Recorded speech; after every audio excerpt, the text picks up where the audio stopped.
माघ शुद्ध सप्तमीलाच रथसप्तमी असं म्हणतात. रथसप्तमी म्हणजेच सूर्यदेवाच्या उपासनेचा, सूर्यदेवाबद्दल असणारी कृतज्ञता व्यक्त करण्याचा दिवस.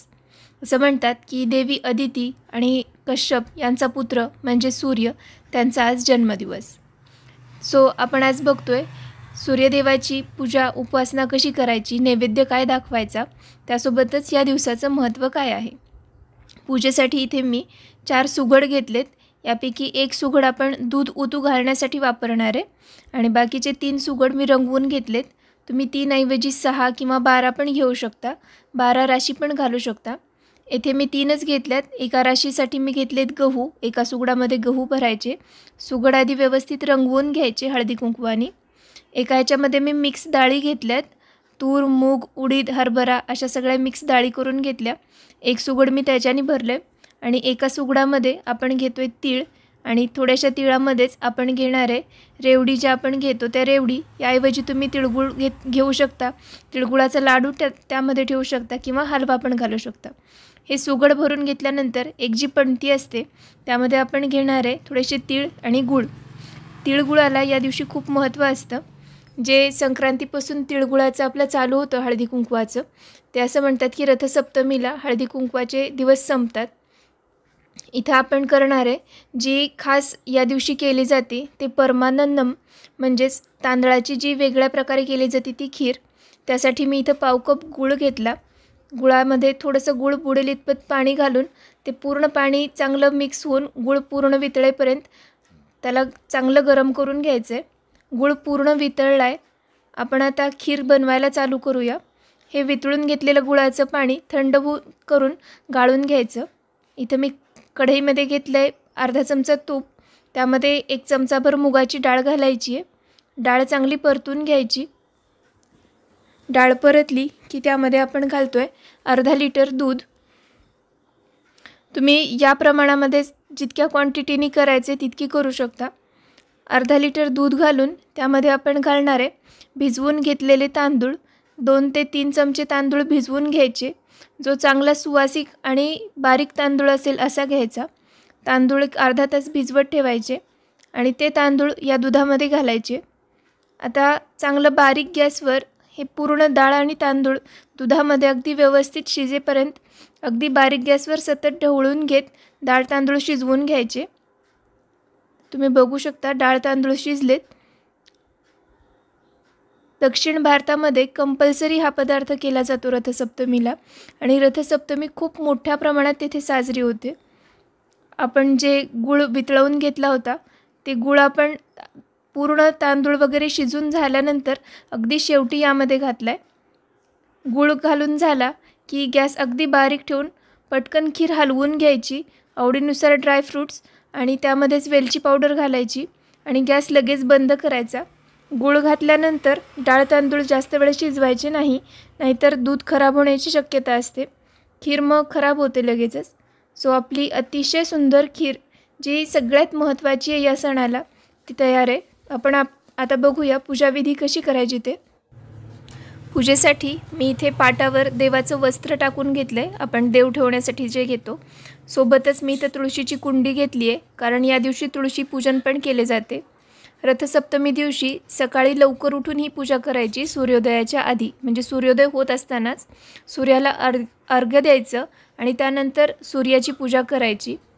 सूर्य हा सगळ्या ग्रहांचा राजा असून सगळ्या ग्रहांना प्रकाश त्याच्यामुळे मिळतो. आपल्याला सगळ्यांना प्रकाश मिळतो. त्याच्यासोबत उष्णता, आरोग्य हे जे सगळं मिळतं ते सूर्यामुळंच. त्यामुळं सूर्यदेवाची कृतज्ञता व्यक्त करण्याचा दिवस म्हणून रथसप्तमी खूप मोठ्या प्रमाणात साजरी केली जाते. इथं मी राशीनी गव्हानी सूर्याची एक प्रतिकृती निर्माण करून घेतली आहे, अगदी साधीशी. त्याऐवजी तुमच्याकडे जर सूर्यदेवाचा फोटो असेल तर तो घेतला तरी चालेल. पूजा सुरू करण्यापूर्वी आपण दिव्याची पूजा करून घेतो, तशी मी हळदी कुंकू फूल वाहून दिव्याची पूजा करून घेतली. आता आपण याच्यावर आपण जे सुगड भरून घेतलेत ते ठेवणार आहे, पण त्यापूर्वी श्री गणेशाची पूजा करून घ्यायची, कारण कोणत्याही पूजेपूर्वी गणपती बाप्पाची पूजा अर्चा केली जाते.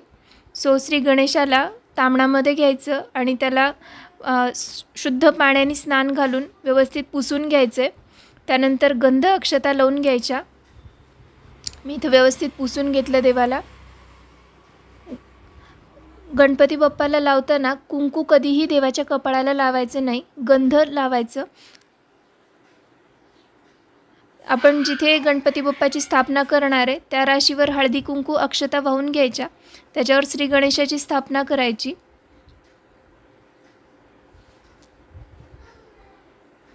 देवाला मनोभावे नमन करायचं.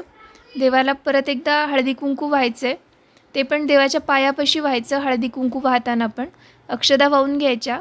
देवाच्या आवडीचं लाल फूल वाहून घ्यायचं, जास्वंदीचं किंवा कोणतंही लाल फूल. आणि श्री गणेशाची पूजा झाल्यानंतर आपण सूर्यदेवाची पूजा करणार आहे. सूर्यदेवाची जी आपण गव्हाणी प्रतिकृती तयार केली आहे, तुम्ही याऐवजी तांदूळ पण वापरू शकता. त्याला हळदी कुंकू अक्षता आणि फुलं वाहून त्याची मनोभावे पूजा करायची. सूर्यदेवाला जे आपण मनापासून धन्यवाद देणार आहे, कारण तुम्ही विचार करून बघा, जर सूर्यच नसता किंवा एखाद दिवशी सूर्यच जर नाही आला तर काय होईल हो या पृथ्वीचं? आपण जिवंत तर राहू शकू का? त्यामुळं अगदी मनापासून सूर्यदेवाचे धन्यवाद द्यायचे. इथं आपण गव्हाच्या ज्या राशी मांडून घेतल्या त्याच्यावर आपण जे सुगड भरून घेतलेत ते ठेवून द्यायचे. तुम्ही 3, 6, 12 कितीही तुमच्या मनाने त्या प्रमाणात घेऊ शकता. असं म्हणतात की सूर्यदेवाच्या रथाचे जी 12 चाकं आहेत ते म्हणजे या 12 राशी आहेत, आणि सूर्यदेवाचे जे 7 घोडे आहेत ते म्हणजे आठवड्याचे 7 वार आहेत. सुगडला पण हळदी कुंकू वाहून फूल वाहून घेतलं. तुळशीची अगदी आठवणीने पूजा करायची आहे. तुळशीला पाणी घालून हळदी कुंकू फूल वाहून मनोभावे तुळशीला पण नमस्कार करून घ्यायचा. कारण तुळशी ही अशी एक वनस्पती आहे जी सगळ्या आजारांपासून वाचवते, त्यासोबतच ती खूप ऑक्सिजन पण देते. जर वैज्ञानिक दृष्टीने विचार केला तर तुळस ही ऑक्सिजनचा खूप मोठा स्रोत आहे. त्यामुळे तुळशीची पण पूजा करून घ्यायची.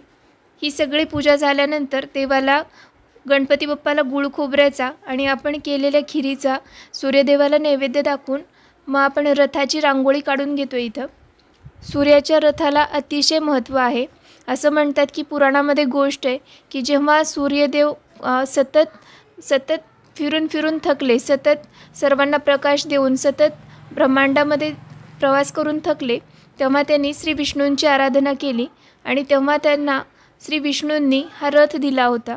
जसे देवळात देव असतो आणि त्यामुळे देवळाला महत्त्व होतं, तसंच सूर्यदेव पण रथातून प्रवास करतात.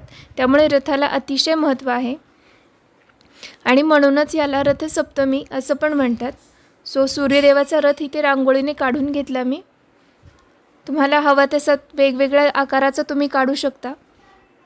दक्षिण भारतामध्ये हा सण खूप मोठ्या प्रमाणात साजरा केला जातो.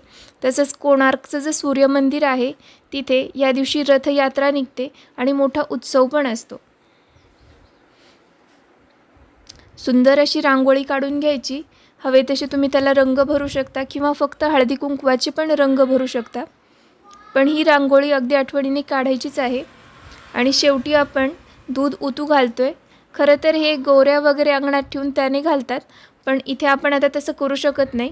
म्हणून इथे आपण गॅसची पूजा करून घ्यायची. हळदी कुंकवाचं स्वस्तिक काढून फुलं वाहून पूजा करून त्यामध्ये एका छोट्याशा मडक्यामध्ये दूध भरून ते उतू घालायचं. हे दूध उतू जाणं म्हणजे खूप येणाऱ्या यशाचं प्रतीक आहे असं समजलं जातं. हे दूध अग्नीला समर्पित करून परत तेच तुम्ही नैवेद्यासाठी वापरायचे. आपण अतिशय व्यवस्थित बघितलं की रथसप्तमीची पूजा कशी करायची. व्हिडिओ आवडला तर नक्की लाईक करा, शेअर करा, सबस्क्राईब करा.